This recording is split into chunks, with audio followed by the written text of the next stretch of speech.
দেখুন, বিএনপি তো অনেক মানে যথেষ্ট পুরনো একটা দল। এখানে অনেক প্রবীণ রাজনীতিবিদরা আছে, যাদের ফুল টাইম অকুপেশন পলিটিক্স, মানে অকুপেশন না, ফুল টাইম তারা 24 ঘন্টা রাজনীতি করেন। আবার অনেকে আছেন যে তাদের একটা প্রফেশন আছে, তারা রাজনীতি ও বিএনপির সাথে জড়িত আছেন। আয় ব্যয়ের হিসাব, আমি ব্যক্তিগতভাবে আমার আয়ের কথা যদি বলেন, আমার আয়ের চেয়ে ব্যয় অনেক বেশি, আমার বাবার যেরকম ছিল। হ্যাঁ, তো আমারও আয়ের চেয়ে ব্যয় অনেক বেশি। রাজনীতি অনেক এক্সপেন্সিভ হয়ে গেছে। আপনি যদি নির্বাচনী এলাকা বলেন বা অন্য সবার সব জায়গায়, মানে ইন জেনারেল সবকিছুরই যেরকম দাম বেড়েছে, রাজনীতিরও দাম বেড়েছে। তো আপনার এক নেতাকর্মী আছে, আপনার আপনার যে নির্বাচনী এলাকা থেকে তাদের টেক কেয়ার আছে, বিভিন্ন জনের পাশে যদি থাকতে হয়, আপনার অবশ্যই এটা ব্যয়বহুল একটা ব্যাপার। সেখানে তো এটা একটা পার্সোনাল দিক থেকে আমি বললাম যে যেসব রাজনীতিবিদরা রাজনীতি করেন ফুল টাইম, এবং তাদের একটা প্রফেশন থাকাটা জরুরি আমি মনে করি, কারণ একটা আয়ের উৎস তো দরকার। আমি ব্যক্তিগতভাবে আমার একটা আয়ের উৎস আছে, তো আমি হয়তো সেটা করতে পারি, বাট সেটা আমি আমার ব্যক্তিগত ব্যাপার বললাম। দলের হচ্ছে, দলে তো এটা আয় আছে, আমাদের আমাদের আয় কিভাবে আছে সেটা তো আমাদের মানে ব্যাংক অ্যাকাউন্ট আছে, সেখানে আয় ব্যয়ের হিসাবটা জমা হয়, রিসেন্টলি জমাও দিয়েছে। এখানে আমাদের সদস্য পদ নবায়ন হয়, আমাদের বিভিন্ন দেশে যে আমাদের ওয়ার্ড পর্যায়ে নেতাকর্মীরা, ইউনিয়ন, উপজেলা, জেলা, ইভেন কেন্দ্রীয় এক্সিকিউটিভ কমিটি যারা আছে, তারাও এই ফান্ডে তাদের, মানে যাদের দলীয় মানে পার্টির যে ইয়েটা দেওয়া হয়, তারা কন্ট্রিবিউট করে, সেটা তো তারা করছে, যে অ্যামাউন্টটা তাদের ধার্য করা আছে দল থেকে। এবং ধরেন এই আমার এখানে দুইটা প্রশ্ন আছে। একটা প্রশ্ন হচ্ছে, আমরা বিএনপির আয় দেখতে পাচ্ছি 1 কোটি থেকে 5 কোটি বা 6 কোটি, আমি যদি এরকমও ধরি, এটা রাফ হিসাবে আপনারা যে আয়টা দেখাচ্ছেন, কিন্তু আমরা দেখতে পাই কিন্তু বিএনপির মতো বড় দলের একটা বড় সভা, মানে বিভাগীয় সভা হোক, কোনো একটা নগর কেন্দ্রিক একটা সভা হোক, সেই সভাতেও কখনো কখনো এর চেয়ে বেশি টাকা খরচ হয় বলে কেউ কেউ আমাদের বলে থাকেন। আর দ্বিতীয় প্রশ্ন হচ্ছে, আপনি এটা ঠিকই বলেছেন, রাজনীতি এখন একটা ব্যয়বহুল ব্যাপার হয়ে দাঁড়িয়েছে। তার ফলে কি এখন শুধু আপনারা যারা বড় লোক আছেন তারাই শুধু রাজনীতি করবেন, আমরা রাজনীতিতে আসতে পারবো না? না, না, অবশ্যই না। আমি নিজেকে বড়লোক বলছি না, আমার একটা আয়ের উৎস আছে। বাট আপনার তো এখন না, না, এখন ব্যাপার হচ্ছে কি, শুনেন আমি বলি। এখানে আপনার যে কোনো একটা পাবলিক মিটিং করতে হলে বা যে কোনো একটা সভা করতে হলে অবশ্যই সেখানে টাকার খরচ হয়।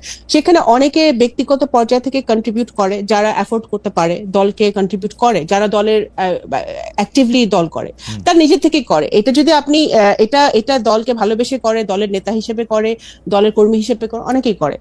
এখন আপনার কিন্তু আপনার হাসিনা যাওয়ার আগে পরে সব মিলিয়ে যদি আপনি ধরেন, গত কয়েক বছরে কিন্তু বিএনপির প্রত্যেকটা সবাই কিন্তু আমাদের, আমি যত নলেজে আছে আমার, যে এটা যে সেন্ট্রাল থেকে যে টাকা দেওয়া হয়েছে বিভিন্ন জায়গা থেকে লোক আসার জন্য বা অঙ্গসঙ্গ, তা কিন্তু নয়। অনেকে কিন্তু নিজের পকেটের পয়সা খরচ করেও তখন এসেছে। আমি জানি সেটা ব্যক্তিগতভাবে। হ্যাঁ, আমার বিভাগে আমি বলতে পারি যারা অনেকে এসছে, কিন্তু সেটা দলকে ভালোবেসে এসছে, একটা আন্দোলন চলছে সেই জন্য এসছে, এবং সেই স্পিরিট নিয়ে কিন্তু অনেকে এসছে। ওকে, এবং নিজের পকেটের পয়সা খরচ করেছে। সেটা ঠিক, কিন্তু যখন আপনারা ক্ষমতায় যাওয়ার কাছাকাছি বা ক্ষমতা যাওয়ার দৌড়ে আছেন, তখন কিন্তু একটু ম্যাট্রিক্সটা চেঞ্জ হয়।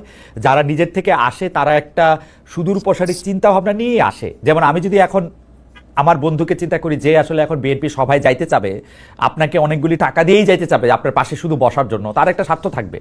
সেই জায়গা থেকে আমি এটা বলতেছি যে মানে আপনারা এটা স্বচ্ছ ওই রাজনীতি দেখেন, ওই রাজনীতি থেকে তো আমরা বেরোয় আসতে চাই। দল, আমি মনে করি ওই ধরনের পলিটিক্স আসতে তো চান, মানে আমি মনে করি, দেখেন দলে এখন যাদের, এই দল যে হার্ডলাইনে গত 1 বছর ধরে আছে হাসিনা পালিয়ে যাওয়ার পরে, যেমন ধরেন যেখানে যেটা র্যান্ডম শুনছে বহিষ্কার করা হচ্ছে, ব্যবস্থা নেওয়া হচ্ছে। যারা দলে পুরনো আছে তাদেরকে, দেশে বিদেশে যারাই অনেকদিন ধরে কাজ করছে তাদেরকে মূল্যায়ন করার চেষ্টা করা হচ্ছে। তা আমি তো মনে করি যে নতুন কাউকে তো আমি আশেপাশে এখন পর্যন্ত দেখছি না। যারা পুরনো এতদিন ধরে 17 বছর ধরে সংগ্রাম করছে, তারাই আমি দেখছি। হ্যাঁ, নমিনেশনের সময় আপনি বহু নতুন মুখ দেখবেন, সেটা সব বড় দলই দেখা যায়, তারা নমিনেশন চাইতে আসে। কিন্তু এটা দলের উপর ডিপেন্ড করে যে দল যে কর্মী বা যে নেতাটা দলের পেছনে শ্রম দিচ্ছে বা কাজ করছে, তাকে নমিনেশন দিবে না একজন নতুন কাউকে দিবে। তো সেটা আমার ব্যক্তিগত মতামত হচ্ছে যে দল এখন ইটস অ্যাবাউট টাইম যে এই শিফটটা হোক। শ্যামাপা, এই পর্যায়ে এটা আমার শেষ প্রশ্ন, মানে রাজনীতি তো আর পেশা হইতে পারে না। মানে ধরেন আমি যদি এখন একটা দলের রাজনীতি করি, ওকে আমাকে বেতন দিবে, টাকা দিবে, মানে টাকাটা আমি কই পাবো? ধরেন আমি এখন সাংবাদিকতা করে কিছু টাকা পাই, আমি এখন পলিটিক্স করতে গেলাম, আমি এটা বুঝতে চাইতেছি যে এই পলিটিক্স করতে গেলাম, ধরেন বিএনপি করতে গেলাম, ধরেন হাসান ভাইয়ের দলই করতে গেলাম, ওইটা থেকে আমি টাকা পাবো? মানে এটার হিসাবটা কি?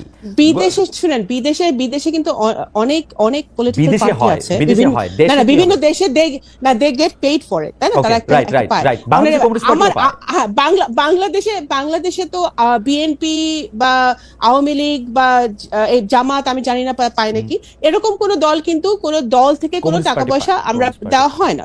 কমিউনিস্ট পার্টি পায়, ভালো কথা, দে আর জি, লাকি, জি। তারা পায়। কিন্তু বিএনপির মধ্যে এত বড় দলে একটা দল মেনটেন করা, সেখানে তো এখানে দল থেকে তো এরকম কিছু হয় না। বাট আমি মনে করি পলিটিক্স কখনো পেশা হতে পারে না। পলিটিক্স অফকোর্স আমরা কিন্তু এই লোকটা প্যাশন চলবে থেকে করি, কিন্তু এই আমরা লোকটা দেশকে চলবে কি ভালোবাসি করে? করি। এই লোকটা ঘরের মানে হ্যাঁ, মানে বউ বাচ্চারা খাওয়াবে কি না করে? না, একজন শিক্ষক রাজনীতি করছে না, একজন ডাক্তার রাজনীতি করছে না, একজন ইঞ্জিনিয়ার রাজনীতি করছে না। Okay. আমি সবাই তো এক ব্যবসায়ী রাজনীতি করছে। তাকে একটা- পেশা হিসেবে তো একটা কিছু থাকতে মানে, হবে। একটা পেশা হিসেবে একটা কিছু থাকতে হবে। হ্যাঁ, ডেফিনেটলি। কারণ রাজনীতি, যেমন ছাত্র দল, আমি দেখেছি যে ছাত্রদের তো টাকা পয়সা থাকার কথা না। ছাত্ররা কিভাবে চলবে? ছাত্র রাজনীতি করবে কি? ছাত্র দল, আই থিঙ্ক সেটা দলের দেখা উচিত যে তাদের আমি এই জায়গায় একটু সমাপা, এই জায়গায় আপনার একটু আটকাই এবং এই প্রশ্নটা করি, আপনাদের দলীয় প্রধানের পেশা কি তাহলে আসলে?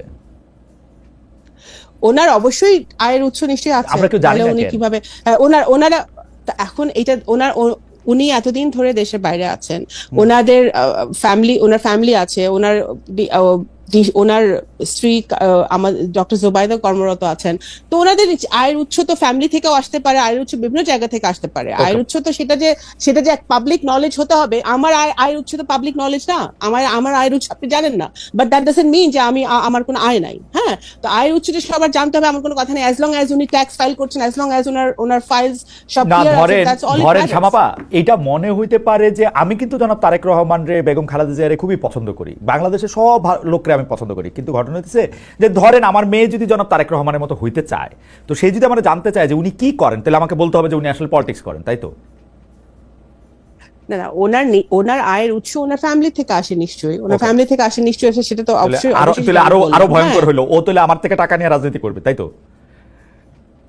আপনার মেয়ে তো আপনার কাছ থেকে টাকা চাইতে পারে, আমার Okay. বাবা বেঁচে থাকলে বাবার কাছে আমি টাকা চাইতেই পারি। ওকে, সমস্যা কি? আপনাকে অনেক ধন্যবাদ আপা। আমি বাবা মারা তো ছেলে মেয়েদের করবেই। আমি